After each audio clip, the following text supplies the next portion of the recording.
Ladies and gentlemen, welcome back to the Picking Mafia podcast.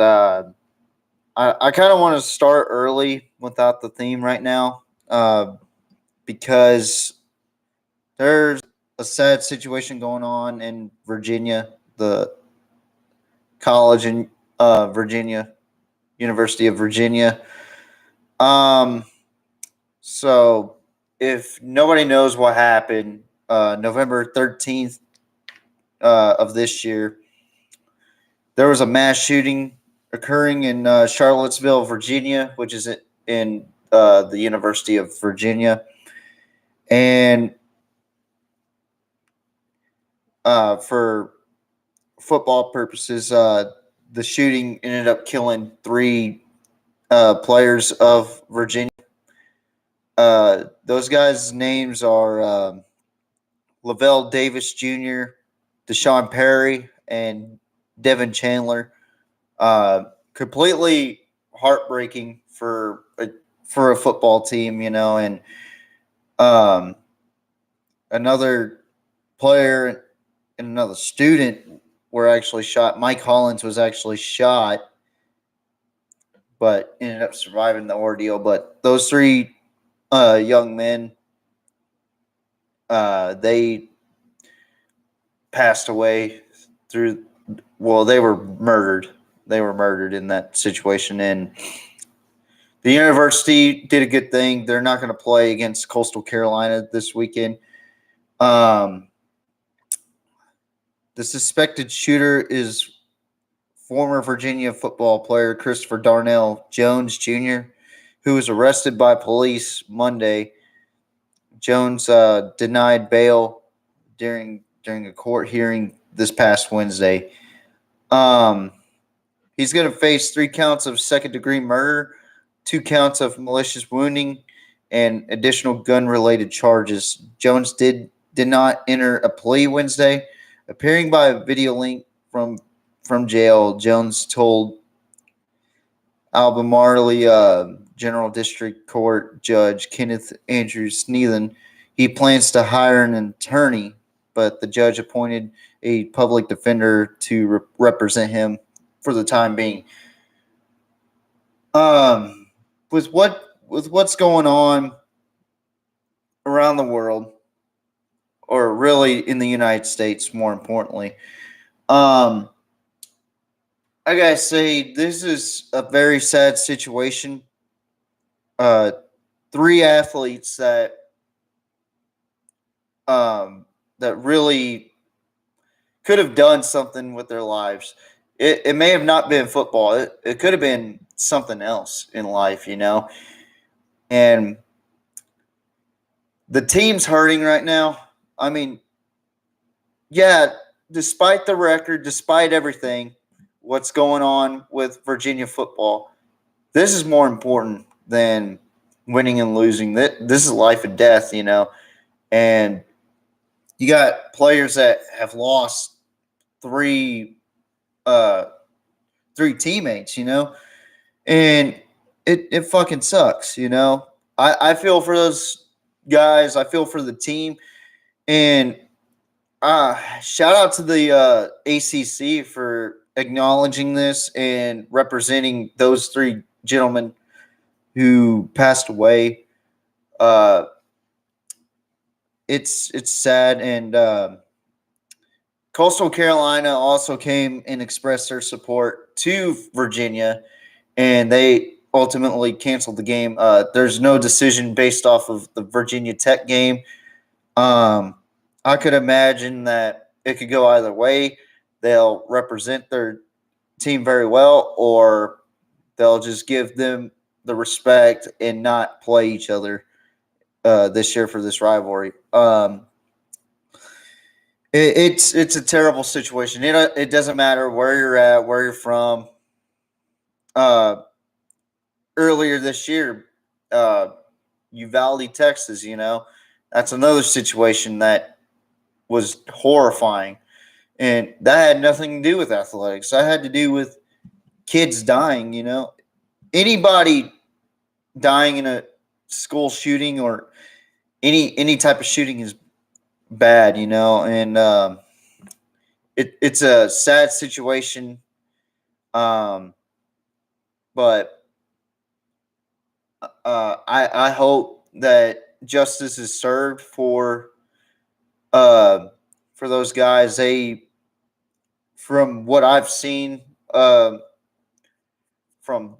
their teammates and their coach, that they really do a lot for the community. And my condolences to those three families right there that uh, or whoever else lost children in the University of Virginia. I mean, it is a sad situation, and I couldn't even imagine losing the teammate. Like it's bad enough that a maniac or a jackass has to go out of his way or is sick in the head that he's going to go up and just shoot some people at a school. I think it's cowardly. I think who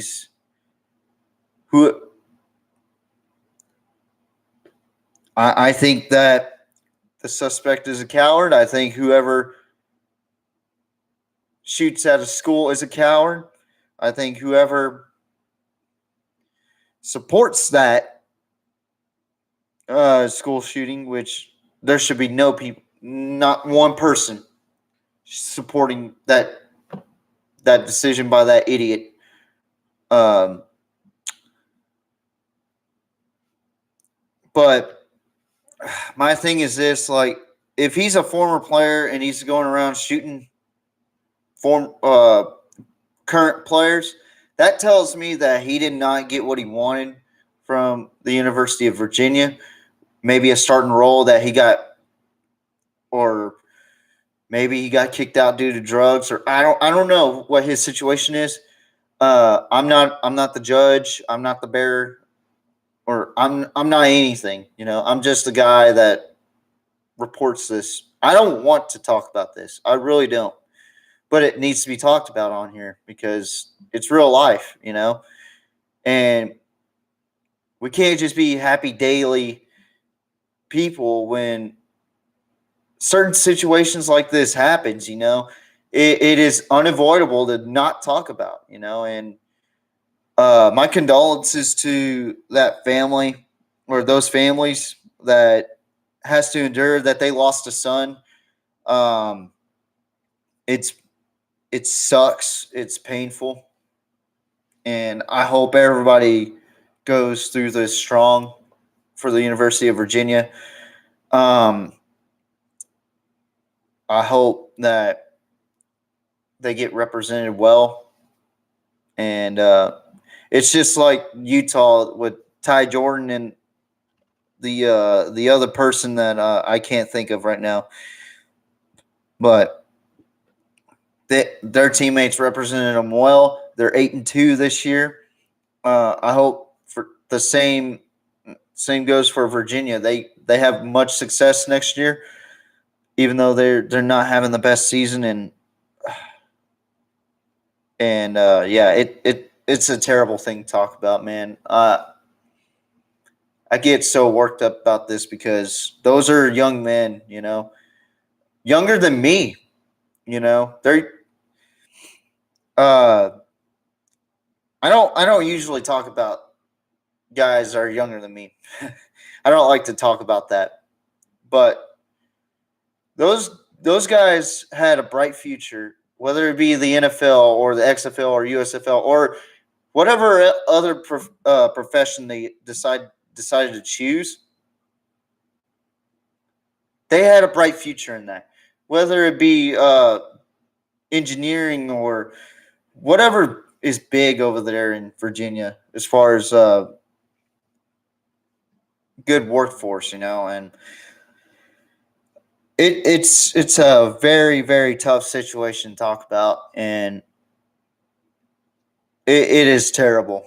And I feel for the team, I feel for the university, I feel for, more importantly, the families, the moms and dads that got those guys in that college, and really, how are you going to be that petty?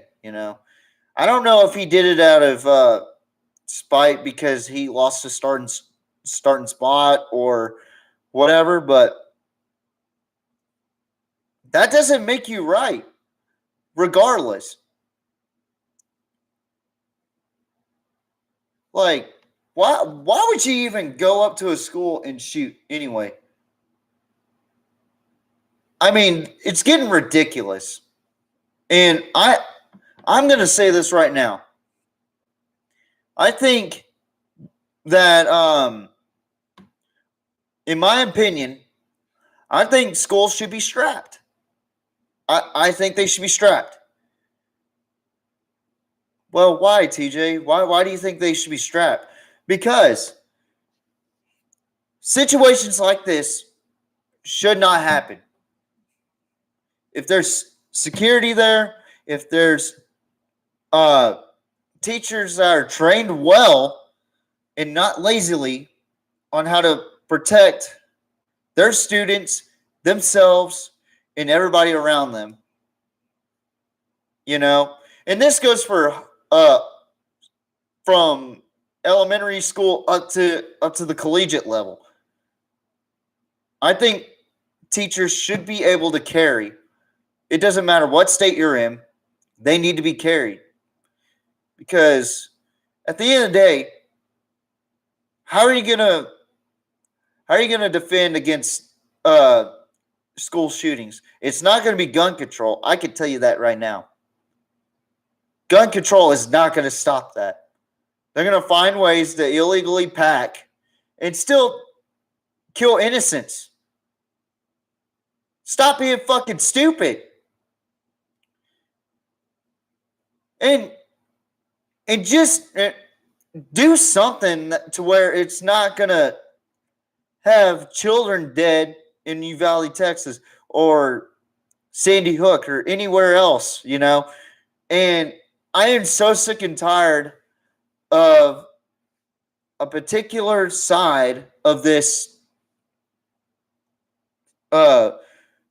We need to have gun control.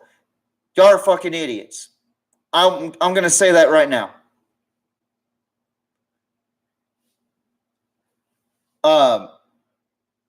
There needs to be a policy where teachers are allowed to carry, and they need to be carried, because you got morons out there. Like, I don't know who this cat is. He's irrelevant. He's a coward. He's a pussy. But there needs to be accountability, and there needs to be teachers strapped. There needs to be security there strapped. Because at the end of the day, you need to take care of your own. You need to take care of yourself. You need to take care of everybody around you. Because what are you going to do if somebody comes into your house, okay,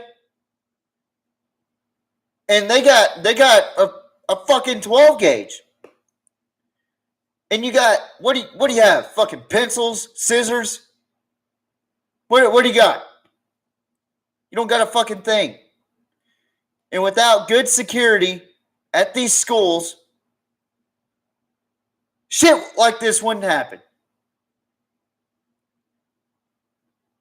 Hell, I would love to have a fucking sniper team in universities in this scenario.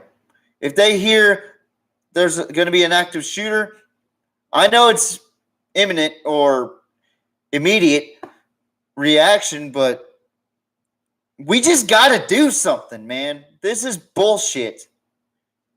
And I hate talking about shit like this. I do. I want to talk about football. I want to talk about the college football playoff top 25 rankings right now. I want to get to week 11. But no, I have to talk about shit like this because we got fucking cowards in office right now that aren't doing a fucking thing about it.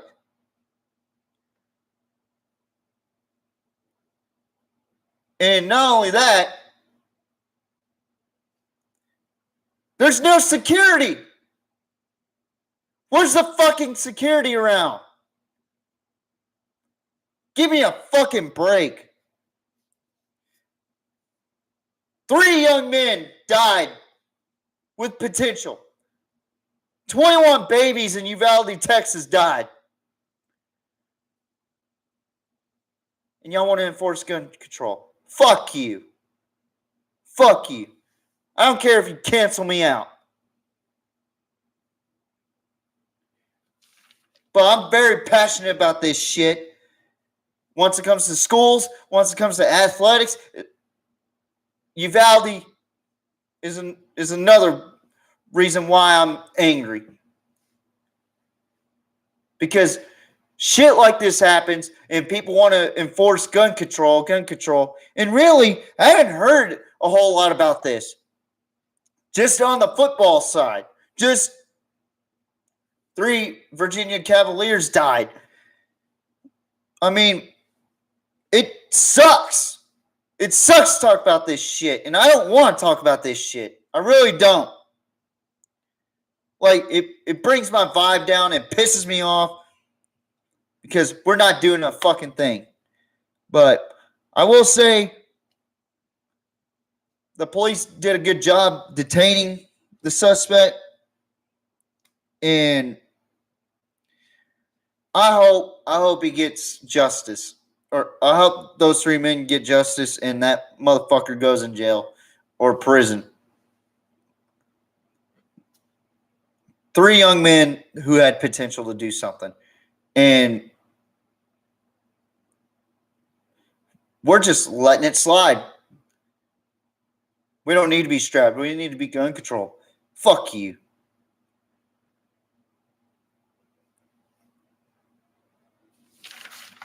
Absolutely fucking ridiculous, man.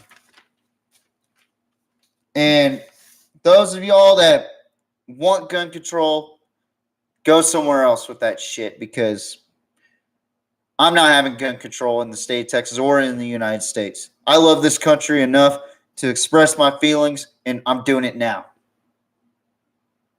So enough with that. I am going to talk about week 11 recap of the college football 2022 season with the college football playoff. But first, we need to brighten up the mood a little bit because I'm a little heated right now. So I'm going to allow my homeboy to switch it up.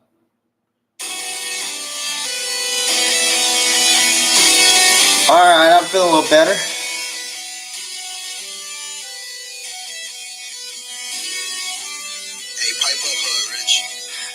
Ladies and gentlemen, welcome back to the Pigskin Mafia podcast. My name is TJ Riddell, and we're here to talk about Heisman Watch, Week 11 recap, Week 12 predictions, the latest top 25 college football playoff rankings. SGF Kirk, do your thing.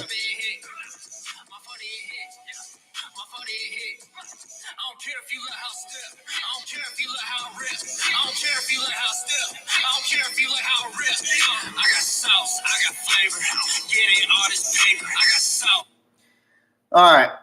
So y'all already heard my spiel about what happened in the Virginia shooting.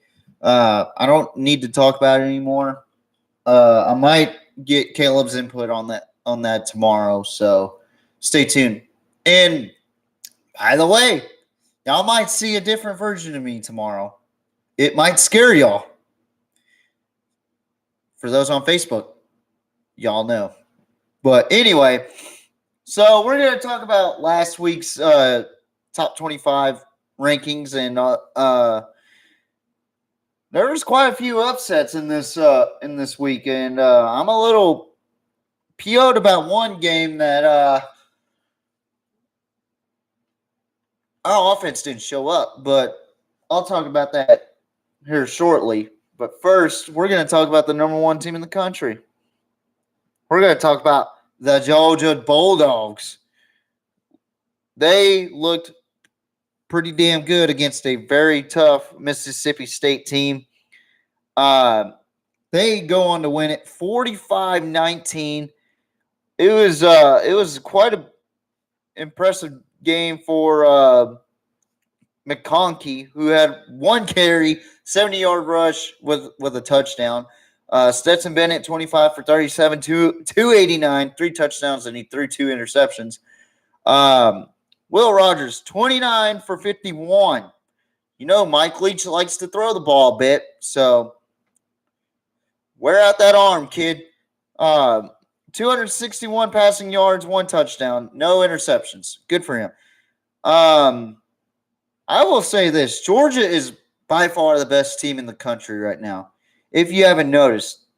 I mean, they kicked the shit out of Tennessee. They're kicking the shit out of Mississippi State. LSU, good luck with that. Speaking in LSU, congratulations on a turnaround season. And I think I said this a couple weeks ago. No, I was way wrong about Brian Kelly heading into this season. I thought he was going to struggle. I thought LSU was going to struggle, and they proved me fucking wrong. But we'll talk about that more. Let's talk about Ohio State for a bit. So this is going to hurt them a little bit. They lost their good running back, Williams, who had 15 carries, 147 yards, 1 touchdown. He had a hell of a game. Ohio State does end up winning 56-14. CJ Stroud, a very highly contender for the Heisman. 17 for 28, 297 passing yards, and 5 touchdowns in that game. Fantastic game. And Marvin Harrison Jr., my goodness, he is proving he is just like his daddy. 7 receptions, 135 receiving yards, and 1 touchdown. And Indiana could not get anything going on offense. They only scored in the first quarter and the fourth quarter. And it was all Ohio State. Pretty much what I thought. 56-14 is your final. Next game we're going to talk about is the Michigan Wolverines as they take on the Nebraska Cornhuskers. And I did cover the spread on this one. I said Michigan would win by 31, and look what happened. 34-3. Michigan, they are a second half team. They always start slow. Okay? In at halftime, it was 17-3, but then Michigan again starts rolling. Ends up winning 34-3. J.J. McCarthy, he only had 8 for 17, 129 passing yards, and 2 touchdowns. But Blake Corum, another contender for the Heisman, he is one of my favorite contenders right now. Blake Corum, 28 carries, 162 rushing yards, 1 touchdown. And Ronnie Bell, 4 receptions, 72 yards, and 1 touchdown with the win over the Nebraska Cornhuskers. And that will knock out the Cornhuskers out of bowl eligibility. Next game. This Friday. If y'all don't have my Facebook, y'all need to find me on Facebook, because Friday night at 6:00, because I said Texas is going to beat TCU, and if TCU wins, I'll eat the most disgusting thing that I can think of and that I can't even look at. An octopus.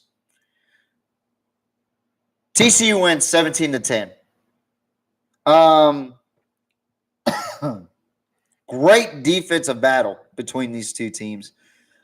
People are starting to doubt TCU. I wouldn't doubt TCU. Texas has the best defense in the Big 12. I said this in the last video.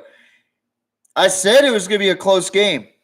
It looked like it was going to be ran away with TCU winning the game, but Texas Barron scoops and scores, making it 17-10 with 4:25 left to play. Jahdae Barron, but I'm more impressed with Keandre Miller in this game because he absolutely played a hell of a game.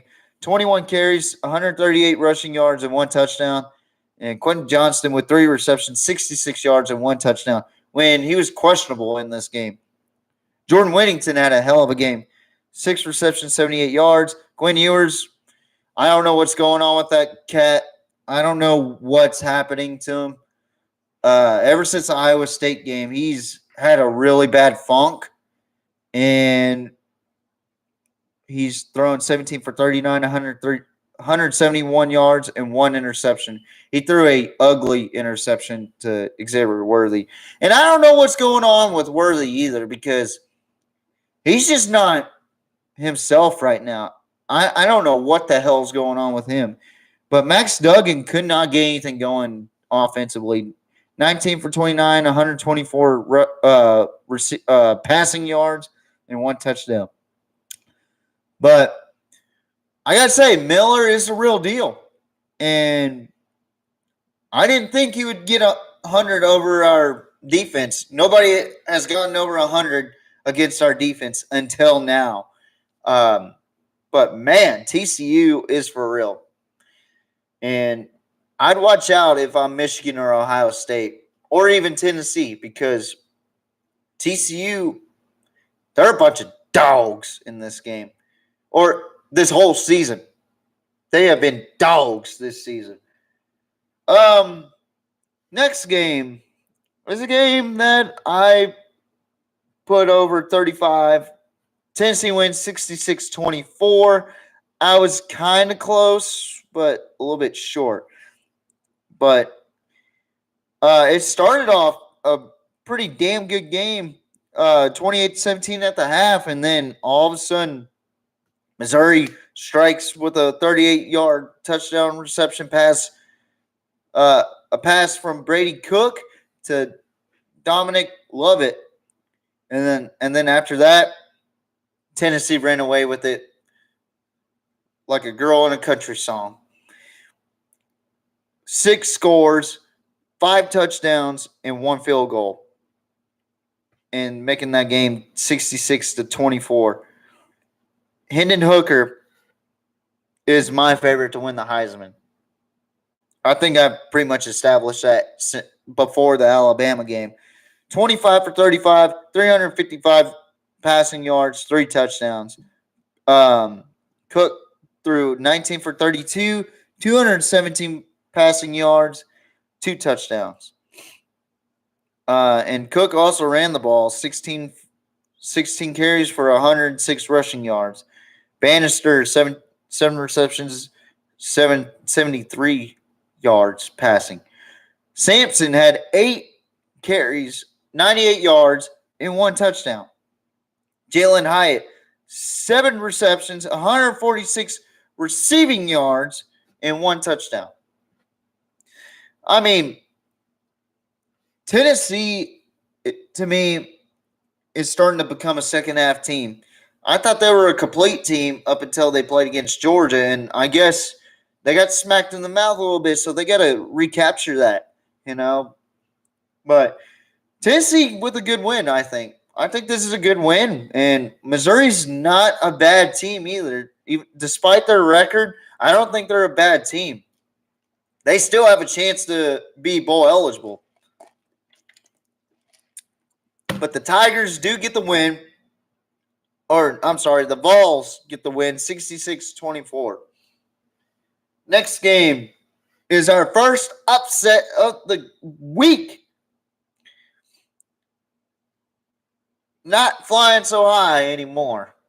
Bo Nix and the Oregon Ducks fall to the Washington Huskies in a very, very big game for both teams. Both teams are at 8-2 right now. I gotta say, Oregon did not look that impressive in this game, but Washington came in with a fight, and Michael Penix Jr. went over 400 yards passing. Bo Nix, 19 for 27, 280 yards passing, 2 touchdowns. Michael Penix Jr. threw a phenomenal game. 26 for 35, 408 passing yards, 2 touchdowns, and he did throw a pick, but he had a hell of a night. Tula Papa, 10 carries, 70 rushing yards, 1 touchdown. McMillan, 8 receptions, 122 receiving yards. For Oregon, Franklin, 5 receptions, 139 yards, 1 touchdown.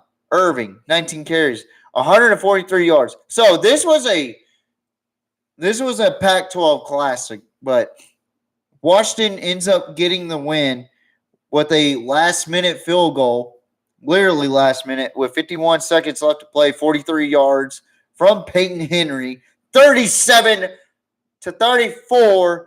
The Huskies take the win over the Oregon Ducks. Next game. So this game was a bit of a trap game for LSU. And they had to play against a very desperate Arkansas team who hasn't played their best football, but they had to have backup after backup because KJ Jefferson has been hurt this season, but Fortin came in and he threw a beautiful pass to Matt Landers, a 40-yard pass to close the game to 13-10. But I will say this right now. Harold Perkins Jr. came in with the flu, started puking and shit, and he had a fucking phenomenal game. He was all over the field, man. I mean, he fucking just scared that quarterback for Arkansas. But Arkansas comes back a little bit. They fight until the end. 13-10, LSU wins. Jane Daniels did not throw a pretty game. 8 for 15, 86 passing yards, 1 interception. Fortin threw more. 8 for 13, 92 passing yards, 1 touchdown. Williams, 19 carries, 122 rushing yards, and 1 touchdown for the Bayou Bengal. Meanwhile, Sanders, 12 carries, 46 yards. Keyshawn Booty, 4 receptions, 49 receiving yards. Landers, 2 receptions, 69 yards, and 1 touchdown. Great win for LSU. Tough loss for Arkansas. I expect to see great things out of the Razorbacks next week. Next game, we got the USC Trojans, 8-1, taking on the 1-8 Colorado Buffs. And this, I turned it on. I saw the score. It was 3-2 Colorado. I was like, what the fuck is going on here? Like, why is this score like this? You know? And this was a Friday night game. And it started off 3-2 in the first quarter, Colorado. Then USC's offense explodes and defense holds on. And it turns out to be a 26-3 at the half. And then Arkansas scores with Alex Fontenot. And then it was all Caleb Williams in this game. 14 out of 26 pass attempts, 268 passing yards, 3 touchdowns, 1 interception. Travis Dye had to be carted off the field in this game. So this is going to hurt USC in this next game that they got to play against. So Jones filled in for him. Did pretty well. 11 carries, 74 yards. And, I mean, Fontenot had a pretty decent game. 20 carries, 108 yards, and 1 touchdown. And JT Shroud, he could not get anything going on offense. 11 for 21, 124 passing yards, and 1 interception. USC wins 55-17. And they go under my spread on that one. Next game, Alabama taking on Ole Miss. I picked Alabama to win by 6.5 or over. They went under that just by 0.5, 30-24. I mean, this was a good game. I actually started rooting for Ole Miss at the end because I kind of wanted to see a little bit more of a race for the SEC West championship. But it turned out that Alabama is still a team to be reckoned with, despite them having a down season. Jackson Dart probably had his best game this year, 18 for 31, 212 yards, 1 touchdown. Quentin Judkins is a phenomenal player. He's a freshman, 25 carries, 135 rushing yards, and 2 touchdowns. Heath had 6 receptions, 123 receiving yards. Bryce Young, 21 for 33, 209 passing yards, and 3 touchdowns. McClellan, 19 carries, 84 yards, no touchdown. Brooks, 4 receptions, 61 yards, and 1 touchdown. I mean, this game was just electric. And it looked like Ole Miss was going to win this game in the mid-third quarter, and then Alabama comes back with Ja'Cory Harris, and then Will Riker kicks a couple field goals, and then Ole Miss drives down the field, and I believe they were at or a little bit past the 25-yard line, and it was 4th down, and they tried to go for it, and it just wasn't meant to be, and Alabama seals the deal. What a good game that was. Next game was not so much of a good game. I picked Louisville to win by 3.5 or more.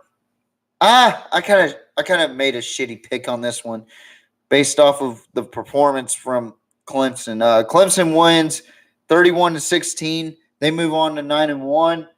We'll see how they do in the rankings to see if they bumped up or not. But DJU comes back a little bit stronger, not as strong as I would like for him to be. 19 for 27, 185 passing yards, 1 touchdown. And it looks like Duman had to come in for Malik Cunningham. So, yeah, it was just all Clemson in this game. But great win for the Tigers. We'll see how they do next week. Next game is UCLA. Another upset. What the fuck, UCLA? You should have won this game. You were at home. What the fuck happened? I'm actually curious because I didn't see anything about this. All I saw was the score. I didn't have enough time to even look at this game. And it looks like Arizona struck 14-0 in the first half or in the first quarter. And then UCLA bounces back, ties the game at 8:11 left to play. Then Jaden DeLora, the quarterback for Arizona, scores and makes it 21-14 at the half. Zach Charbonnet runs a 1-yard run for a tying 21-21. It goes down to the wire. Arizona scores a field goal, making it 24-21. Zach Charbonnet runs another touchdown, 5-yard run, making it 28-24. Then Arizona kicks 2 field goals. Or actually, DeLora throws it to McMillan, and they make it 31-28, and then they kick a field goal with 1:07 left to play, making it 34-28. and DTR and the Bruins go down. And that could have been a perfect opportunity to jump in the polls, but they just crapped it up in this game. DTR didn't have any mistakes. 26 for 39, 245 passing yards, 1 touchdown. Delora had a fucking good game. 22 for 28, 315 passing yards, 2 touchdowns for the Wildcat quarterback. Zach Charbonnet, 24 carries, 181 rushing yards, and 3 touchdowns. And the Bruins still couldn't win. I don't know how the fuck that happens, but great win for the Wildcats. They still are in the hunt for the bowl eligibility. UCLA has a tough task because they got the Trojans coming up. Next game we're going to talk about is another Pac-12 game, which I thought this game was going to go south for one side and the other one was going to do well. And it did happen that way. I had the spread at plus 13.5 or more, but it ended up being 42-7. I know I'm wrong on the spreads. I know it's like the minus sign or whatever, but I have my own way of doing spreads, okay? But Utah gets the win 42-7. Cameron Rising, 20 for 33, 219 passing yards, 3 touchdowns, 1 interception. Thomas. Utah is a balanced football team, if you haven't noticed. If you watch Utah, I watched them during that USC game. They won based off their balance on offense and their ability to make big plays on defense. Thomas, 22 carries, 180 rushing yards, and 2 touchdowns. Man, the Pac-12 defenses cannot stop good running backs, apparently. Vele, 6 receptions, 61 yards, 1 touchdown. The Utes win 42-7. Keep chugging along, Utes. Next game is number 14, Penn State, taking on Maryland, and they pitch a fucking shutout. Penn State Nittany Lions give the Maryland Terrapins their 4th loss of the season, completed a shutout, and Sean Clifford and company comes away with the win. Clifford 12 for 23, 139 passing yards, 1 touchdown. Tagovailoa 11 for 22, 74 yards passing. That's not rushing, passing. Goodness. Singleton, 11 carries, 122 rushing yards, 2 touchdowns for the Nittany Lion running back. Great win for the Nittany Lions as they win at home at Beaver Stadium as they just throttled Maryland. Next game, North Carolina squaring off against Wake Forest in a hell of a matchup, I thought. I thought it was going to be a 7-point game. It was less than that. It was less than 3. North Carolina comes away with the win, 36-34, with a 2-minute and 12-second left to play. 33-yard field goal to win against their rivals over at Wake Forest, 36-34. What a fucking shootout between Drake May and Sam Hartman. Drake May is for real.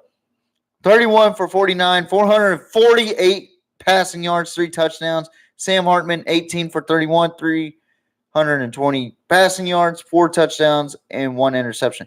Drake May, 19 carries, 71 rushing yards, and 1 touchdown. So all purpose, he had about 529 total yards. Ellison for the Demon Dinkins, 16 carries, 81 rushing yards. Downs had a phenomenal game. 11 receptions, 154 receiving yards, 3 touchdowns. Morin, 5 receptions, 106 receiving yards, and 1 touchdown. I mean, this was a back-and-forth game as well. And Wake Forest just didn't have enough to beat the Tar Heels. But great win for Mac Brown and company. Next game is their rivals, NC State. Another upset loss to Boston College. I thought NC State would win this game by a pretty significant amount, despite losing Devin Leary. But man, Boston College throws a beaut of a touchdown pass with 14 seconds left to play. Beats NC State at NC State 21-20. Joseph Griffin Jr. throws a beautiful 2-yard pass. Or no, Emmett Moorhead throws a 2-yard touchdown pass to Joseph Griffin Jr. And he had a pretty decent game as he threw 29 for 48, 330 passing yards, 3 touchdowns, 2 interceptions. And Moore's 12 for 24, 135 passing yards, 1 touchdown, 1 interception. And Flowers had a terrific game. 7 receptions, 130 receiving yards, and 2 touchdowns. And Joseph Griffin Jr. with the game-winning touchdown. Kudos to the Eagles, despite their season being over with. Next game we're going to talk about is Tulane and UCF. I picked the Golden Knights to win by 10.5 or more. They ended up winning 38-31. They pretty much controlled this game. Plumlee had a pretty solid game. Rise Plumlee had 132 yards passing and 170 yards rushing with 3 total touchdowns. Pratt had a really good game, 23 for 39, 236 passing yards, 3 touchdowns. Spears had 8 carries, 130 yards rushing. It just seemed like UCF had this game under control. The fourth quarter, they started to let up a little bit, but Isaiah Bauer said, "Nah, you're not going to take this game from us." And the Knights end up winning a big one in Tulane. Next game we're going to talk about, the Kansas State Wildcats taking on the Baylor Bears. This was shocking to me. I didn't think Kansas State would put up the amount of points that they put on Baylor and still hold Baylor to 3 points. 31-3. Will Howard comes in for Adrian Martinez. He is a phenomenal kid. I can't wait to see him in the future. 19 for 27, 196 passing yards, 3 touchdowns, no picks. Blake Shapen did not have a good game. It was not a pretty game. 22 for 38, 203 passing yards, 2 interceptions. Reese couldn't get anything going on offense. He didn't get enough carries, in my opinion. Deuce Vaughn, 25 carries, 106 rushing yards. No touchdown, though, but Deuce Vaughn is a dog or a cat in this case. And Sanote, 7 receptions, 89 receiving yards, and 2 touchdowns for the Wildcats. What a bounce back win after losing to Texas at home. And beating Baylor at Waco is tough enough, but putting a beat down on them is, whew, man.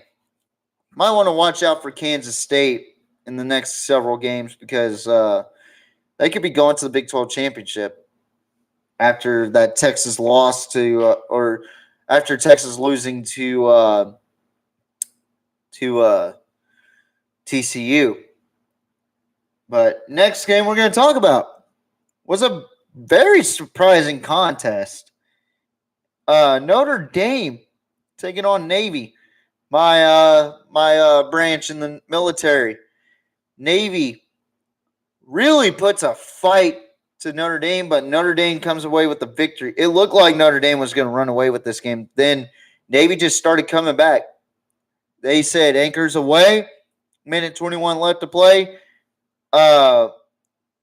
Masai Maynard throws a beautiful 20-yard pass for Maquel Hayward. 20 yards for a touchdown, 35-32. It just wasn't enough, and it was the weakest onside kick I've ever seen. Probably one of the shittiest onside kicks I've ever seen. Buddy of mine was messaging me on Snapchat about that, and I was like, what the fuck is this doofus doing? You know, so no, what a good win for Notre Dame. Notre Dame almost, they were bending, but they didn't break. They almost broke that game. But if it wasn't for that shitty onside, Notre Dame might have lost that game based on what was going on in that game. Navy's a tough team, even for a 3-7 team. They're a very, very tough team. They're like the fucking Detroit Lions right now. I don't fucking get it. But Notre Dame gets the victory, 31-32. Next game we're going to talk about is another upset. I actually picked the wrong team again. What a surprise. I picked Illinois to beat Purdue at home. Pretty reasonable, right? 21 ranked in the country. Pause for a minute, because Purdue, the Boilermakers, fucking walloped Illinois at home. 31-24. O'Connell says, DeVito, you ain't going to overthrow me.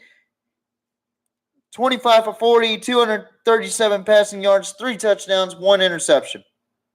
Tommy DeVito, the transfer from Syracuse, 18 for 32, 201 passing yards, 1 touchdown, 1 interception.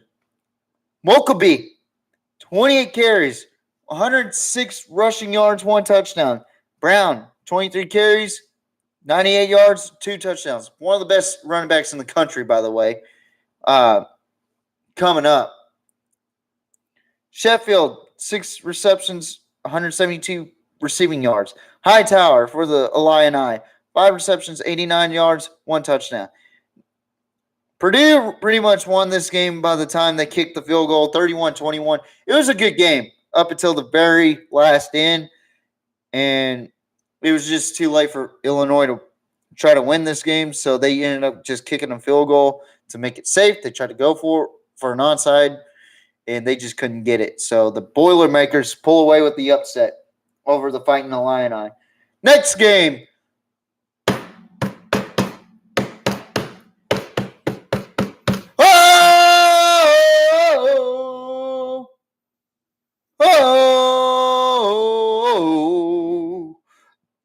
Florida State, man.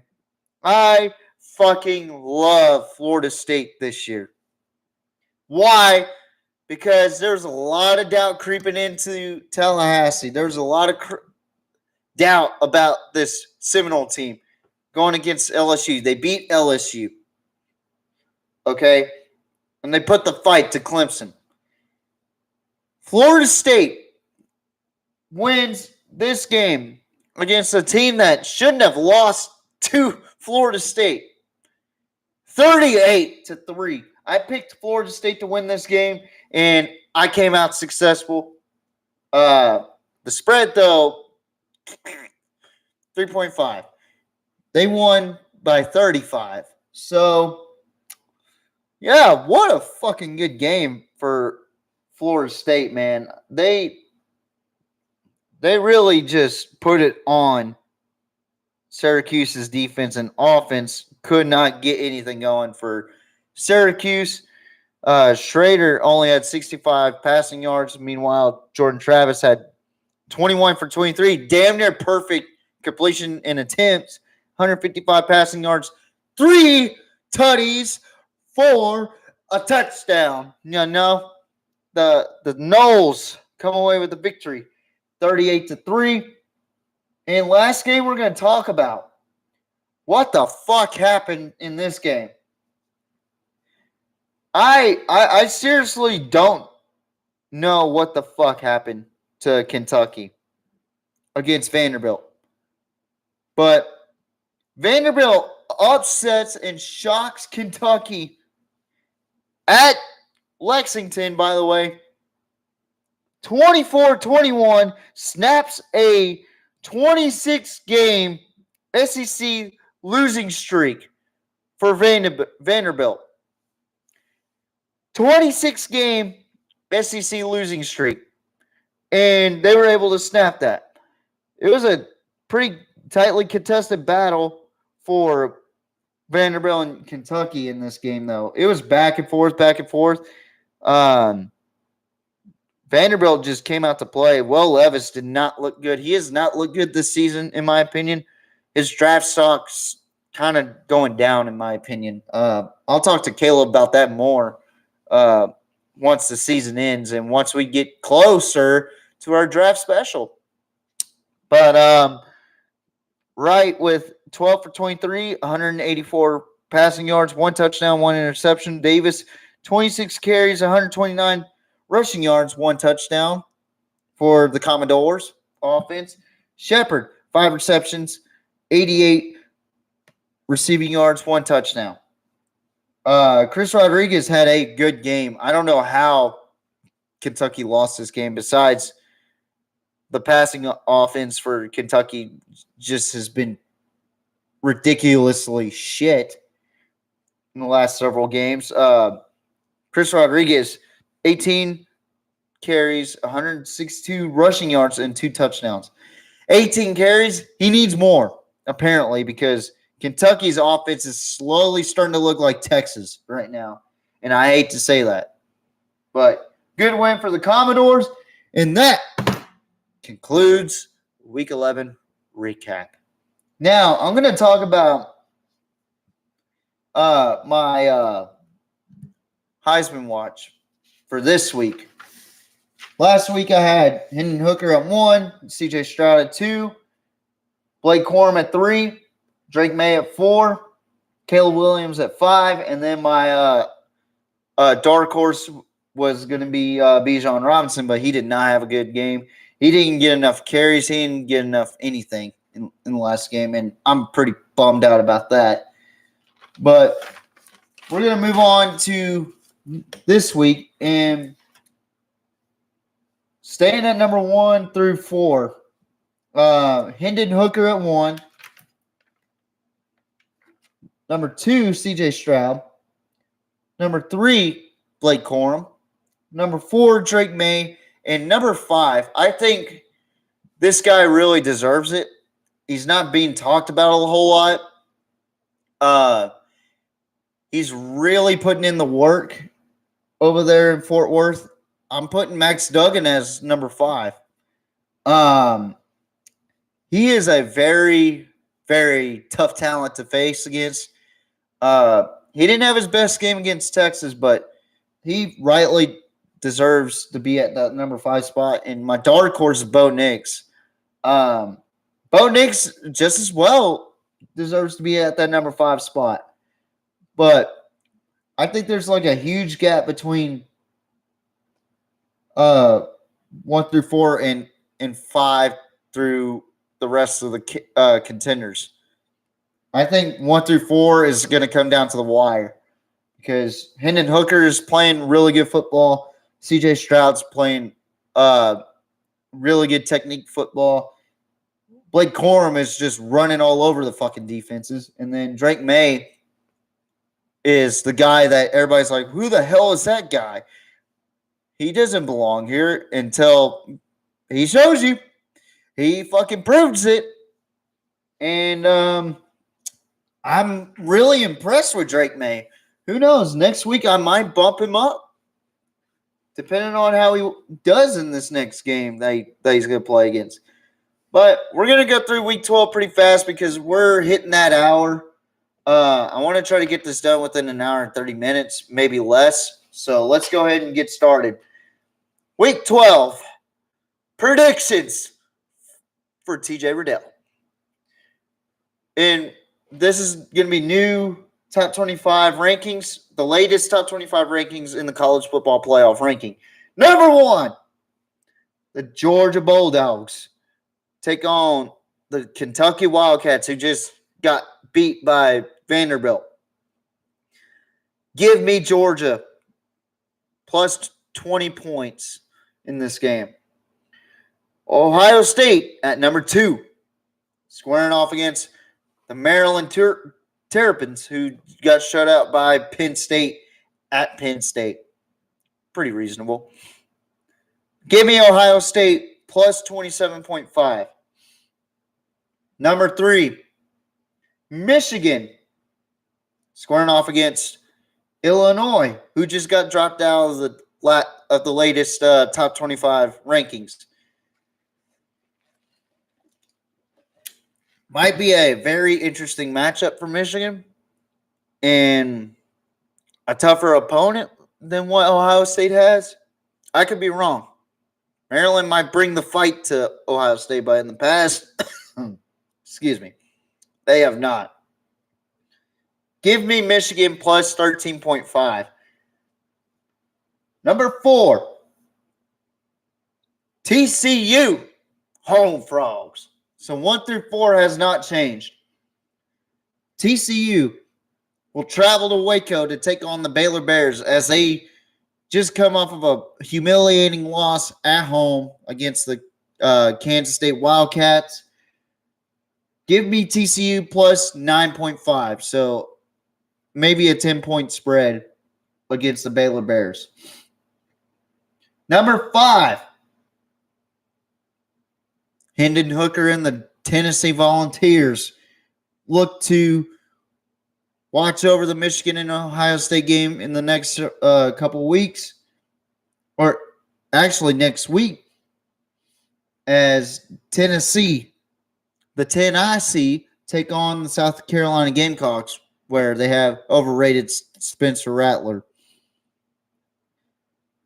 Give me Tennessee plus 20.5. I think that defense is going to have a lot of trouble against that Volunteers offense, and Spencer Rattler is going to throw quite a bit of picks in this game.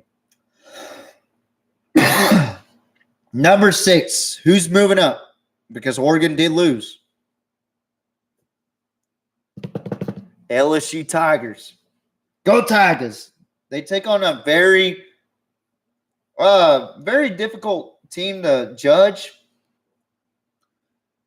the UAB Blazers. I think this is going to be a very good matchup, honestly. It is going to be played in Death Valley, but UAB has played every opponent tough.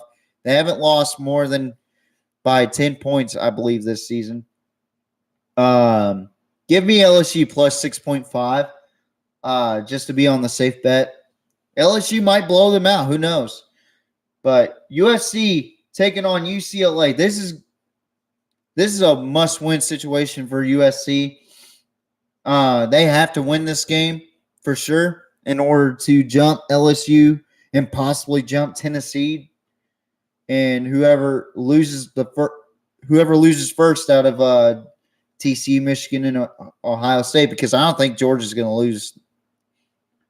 I'm going to go with USC because UCLA,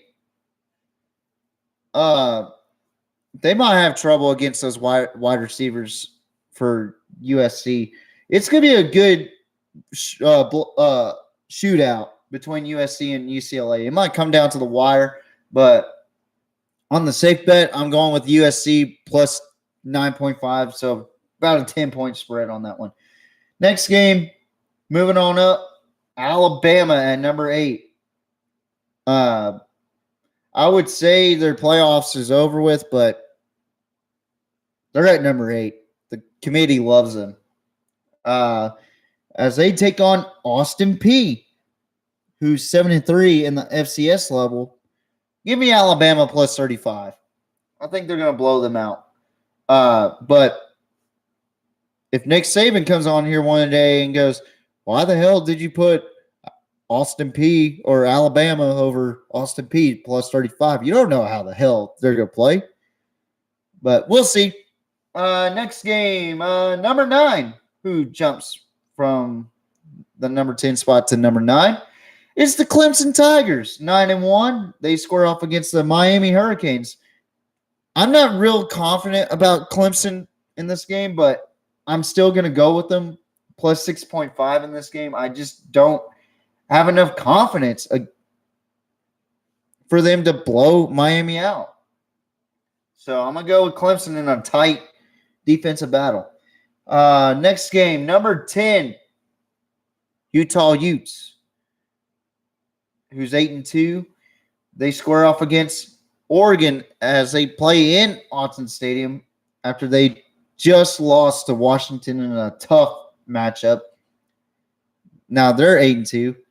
I'm going to go with Oregon in this one, plus 8.5. Give me plus 8.5 for Oregon. So about a 9-point spread between the two teams. This one's going to be a shootout too, I think. Next game. The Penn State Nittany Lions taking on the Rutgers Scarlet Knights. 4-6. They're looking to be bowl eligible for the first time in quite some time. Give me Penn State plus 16.5. I think Penn State is on a different level. They're like in the mid-tier level. You got Ohio State, Michigan on one tier, Penn State on its own little tier, and then you got everybody else down on the bottom in the Big Ten. But yeah, give me Penn State 16.5. Next game we're going to talk about is the North Carolina Tar Heels taking on the Georgia Tech Yellow Jackets, who's looking to be bowl eligible for the first time in quite some time. They're 4-6. This is going to be a good matchup, but I think North Carolina wins plus 20.5. Give me Mac Brown and the Tar Heels winning that game. Next game is a team that lost to Alabama. They moved down 3 spots. Ole Miss, 8-2, squaring off against the 5-5 Arkansas Razorbacks, who just lost to LSU by 3 points. Don't underestimate Arkansas. I got them winning this game at home. The Razorbacks plus 3.5. Put me on for the Razorbacks.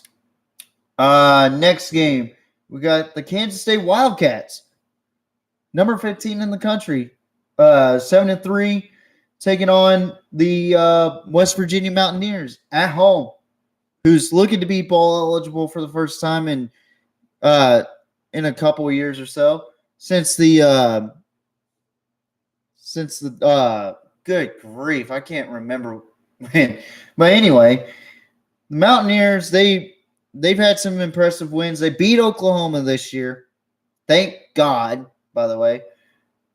But I'm going to go with West Virginia over Kansas State. Plus 3.5 in this game. I think this is going to be a very physical battle, and Morgantown's a very tough place to play at. But give me the Mountaineers over the Wildcats.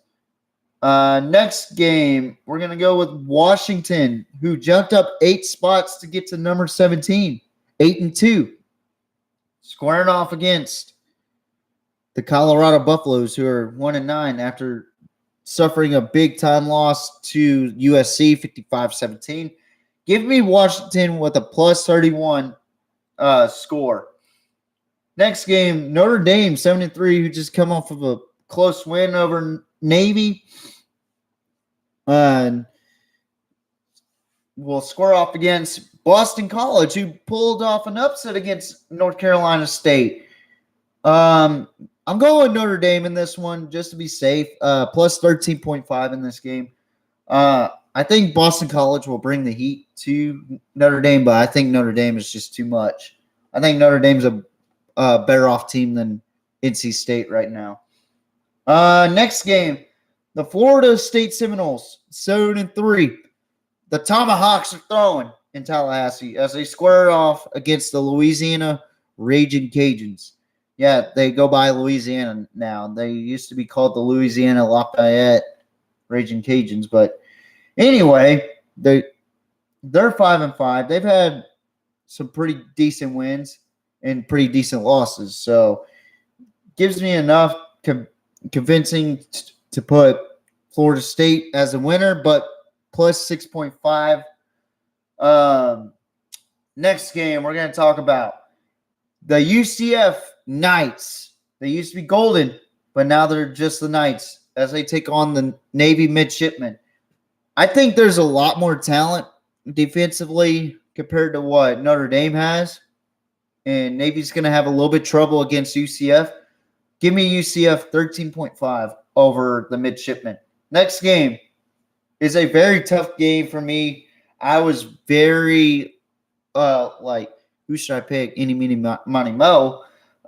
Tulane, who dropped down 4 spots after losing to UCF, and they're 8-2 this year.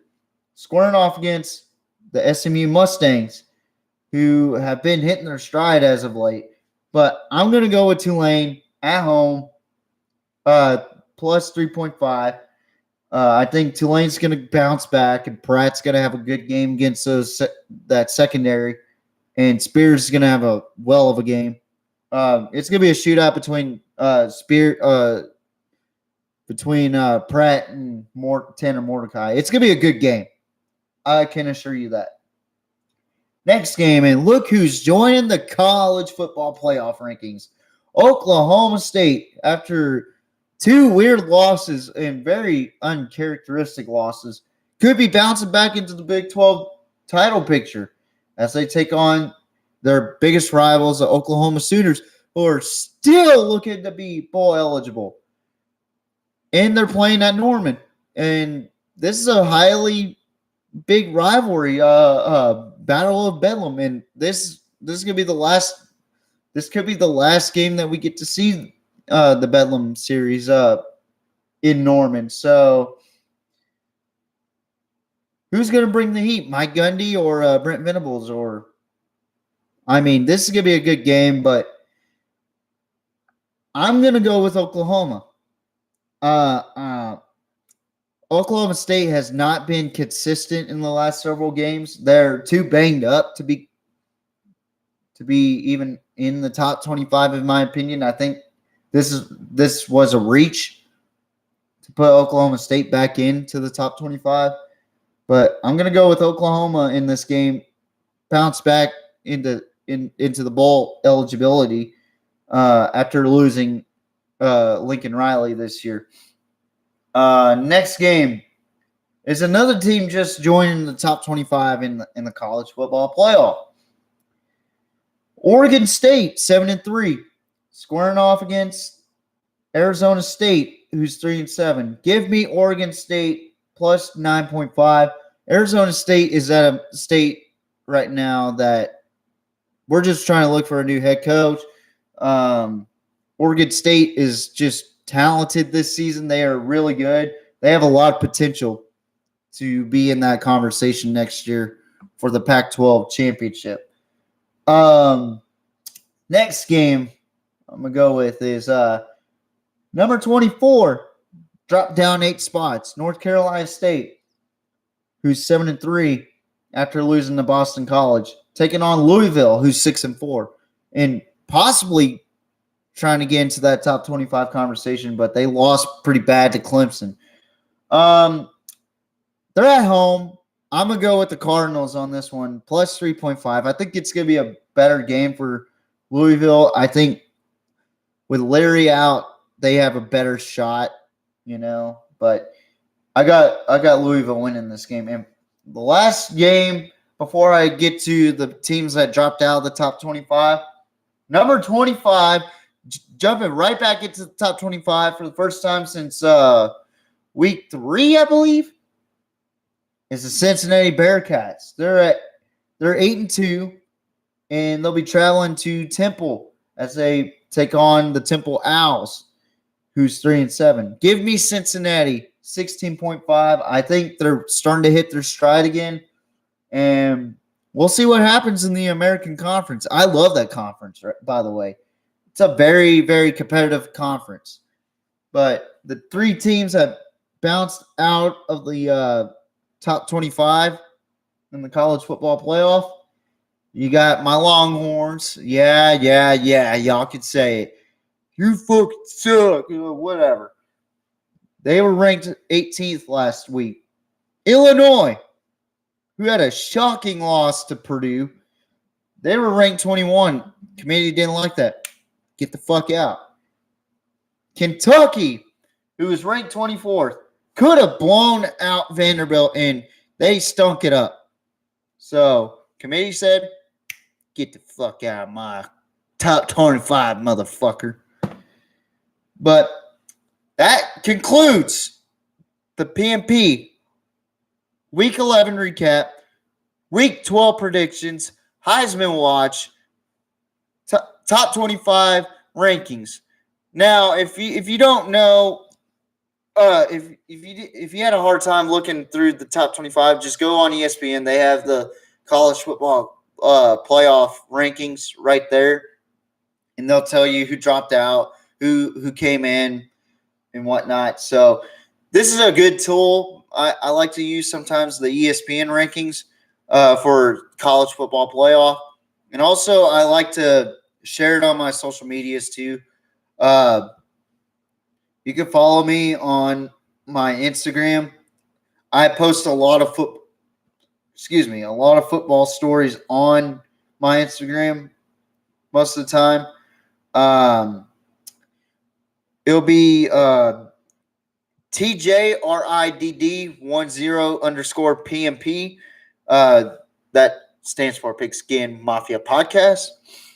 And you'll see some pretty interesting pictures and whatnot on there. But I post. I disregard that. But I post a lot of football stories on there, and sometimes I post out of football stories that are meaningful to me. But that concludes this podcast. I thank you for watching this podcast. I thank everybody that supports this podcast, and I appreciate you guys.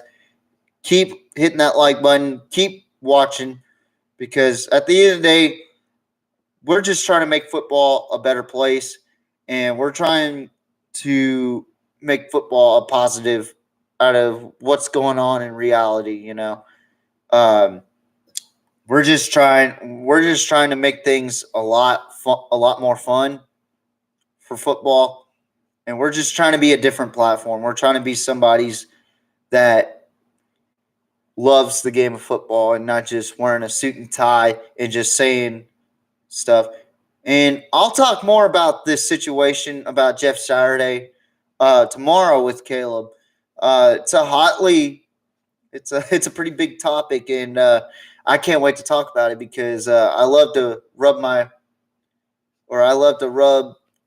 shit in people's faces when they talk shit about somebody who has been part of that organization for quite some time, and they were a counselor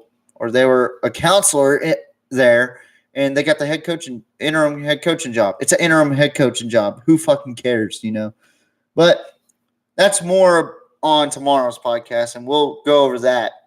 But we are the best podcast in college football, the best podcast in the NFL, and on YouTube, the best podcast in general. We are the PMP. Thank you, everybody, for watching this podcast. And I appreciate each and every one of you for sticking by, watching this. And for those that watch this after this, I appreciate you guys. And even the non-subscribers. Yeah, I'm calling you motherfuckers out. Thank you for watching. Just hit that like and subscribe button and tune in for more. I got a lot of plans for spring. It won't just be NFL talks. It'll be a lot to do with the spring leagues. So tune in tomorrow night at 8 p.m. because We got a damn good show for you. Me and Caleb reuniting again. We're going to talk about NFL, and we're going to talk about what the fuck is going on with Jeff Saturday. So tune in this Thursday. We have a hell of a podcast. Good night. Mwah. A good night. Bang. All my haters mad, but I don't give a fuck. All my haters mad, but I don't give a fuck. Doing something different, and I had to switch it up. Turned up in my section, every night we live it up. All my haters mad, but I don't give a fuck. All my haters mad, but I don't give a fuck. My chopper hit, my chopper hit, my 40 hit, my 40 hit. I don't care if you look how step, I don't care if you look how rip, I don't care if you look how step, I don't care if you look how rip. I got sauce, I got flavor, getting all this paper. I got sauce, I got flavor, getting all this paper. Plain Jane Paddock on my motherfucking wrist. They notice every time when I walk up in this bitch. Hustle, walk up in this bitch, keep my clock up in this bitch. Hustle, walk up in this bitch, keep my clock up in this bitch. My chopper hit, my chopper hit, my 40 hit, my 40 hit. I don't care if you look how step, I don't care if you look how rip, I don't care if you look how step, I don't care if you look how rip. Doing something different, and I had to switch it up. Turned up in my section, every night we live it up.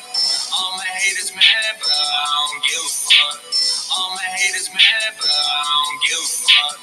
Doing something different, and I had to switch it up. Turned up in my section, every night we live it up. All my haters mad, but I don't give a fuck. All my haters mad, but I don't give a fuck. This shit is exciting, do it with our right team. My style, they biting. I'm striking like lightning. I'm bagging this bitch. I'm talking my shit. I'm bagging this bitch. I'm talking my shit. I'm about to get on your ass. I'ma just count me some cash. I'm about to get on your ass. I'ma just count me some cash. Doing something different, man, I had to switch it up. Turned up in my section, every night we live it up. All my haters mad, but I don't give a fuck. All my haters mad, but I don't give a fuck.